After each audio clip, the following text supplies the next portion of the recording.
Welcome to Let's Talk with Sylvia Ofori-B, where I challenge you to be a better version of yourself and I provoke you to love yourself more.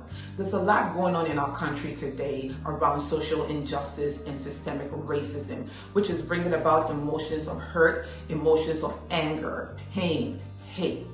We all want to live in a country where everyone has equal rights. After all, God created all of us equal in His own image and in His likeness. I'm speaking to you today as a Black mother of 3 Black children. I am married to a Black man.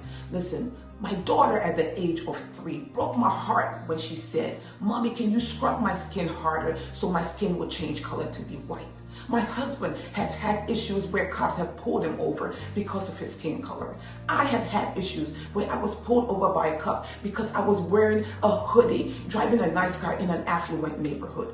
Every single one of us has had some form of social injustice brought our way. How do we combat that? How do we contribute to that? The Bible says, "For lack of knowledge, my people perish." We need to teach ourselves, teach our children, educate our children that they are better, that regardless of their skin color, they can reach for the skies. Regardless of their skin color, they too are great. They too matter. We need to educate our children on systemic issues that happen within the Black America that we live in.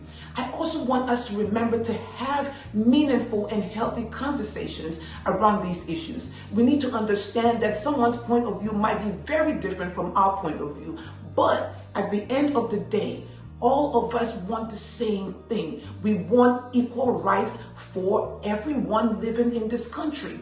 Everyone's coping mechanism might be different. Mr. A might go down on his knees and pray because that's how he knows to get results, and that's okay. Mr. B might go and protest peacefully because that's how he feels his voice will be heard. That's okay. Mr. C might be an artist who will draw stuff to let his feelings be seen in his artwork. That's okay. Everyone's coping mechanism is okay. We are all different. We're all unique. So we need to understand and love on each other and accept everyone for how they're coping with the issues at hand. Lastly, I want us to remember to vote. Our voices are heard louder on the ballots.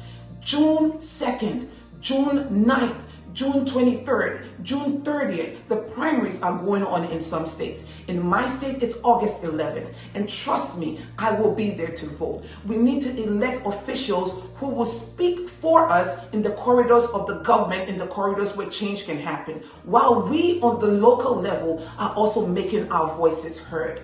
At the end of the day, we all want what's best for each one of us in this country. That's equal rights for all.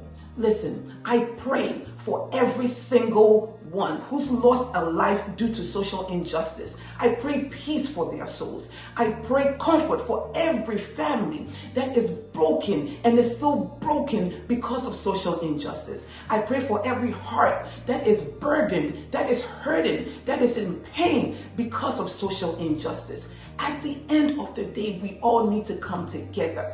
Remember, every single one of us is a necessary ingredient to humanity. Every single one of us has a voice and our voice needs to be heard. Each one of us has a right to breathe. You know why? Because that's God's gift to humanity. Until next time.